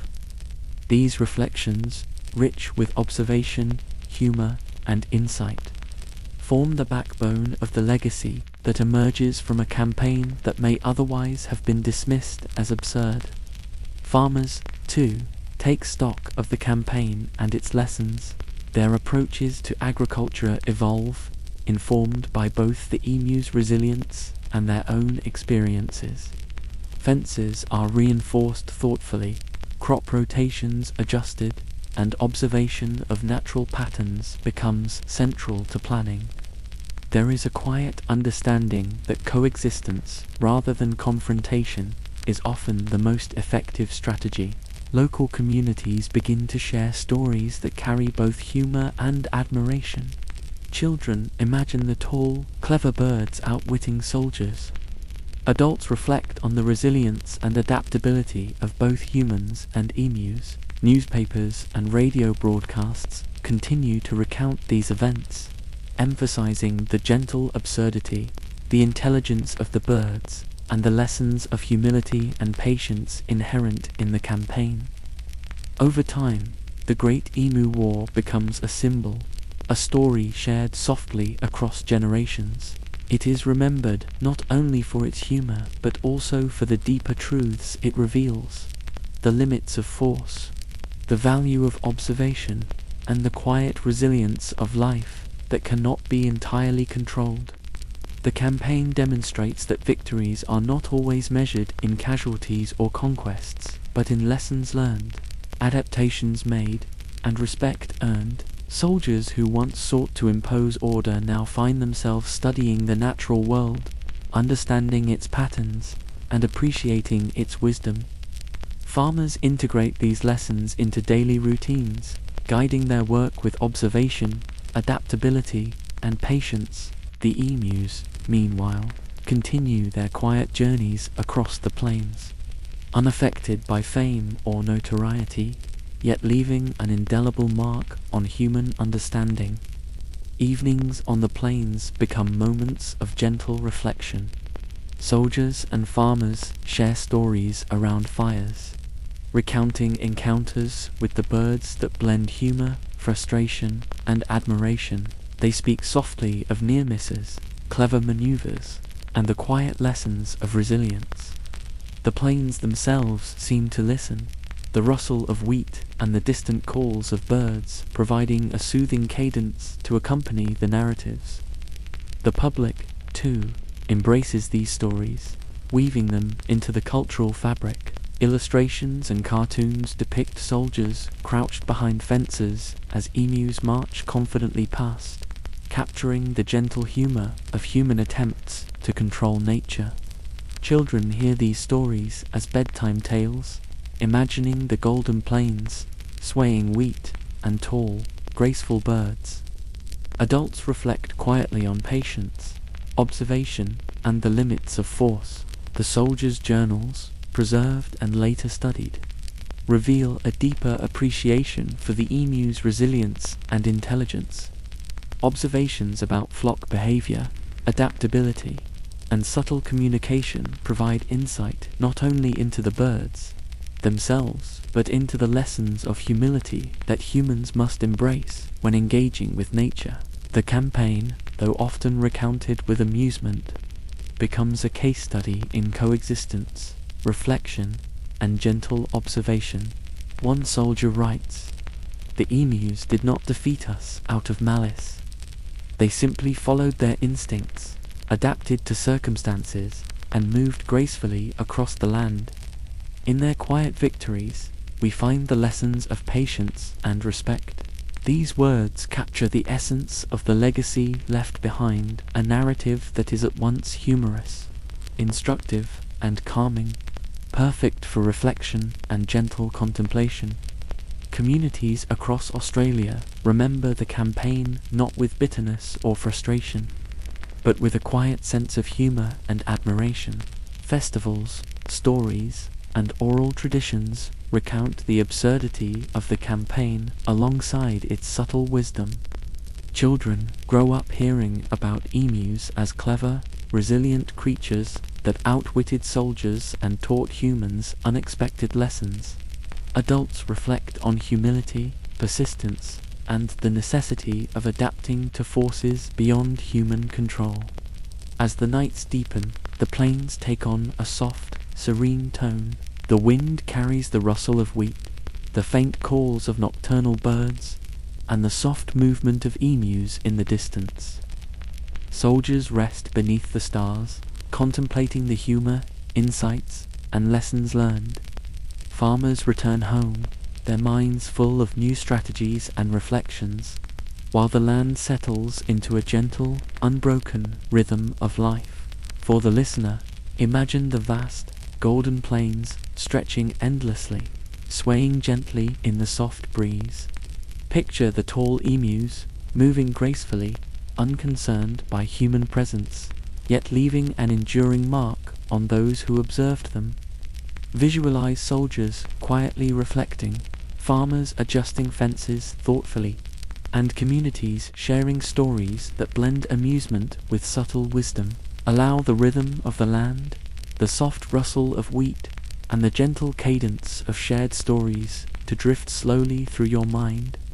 Breathe deeply. Let the lessons of resilience, observation, and respect for life guide you into calmness. The Great Emu War, in all its humor and subtle instruction, now fades gently into memory. leaving behind a sense of peace, reflection, and quiet amusement. As you rest, carry with you the gentle rhythm of the Australian plains, the quiet triumph of instinct, and the soft laughter of shared stories.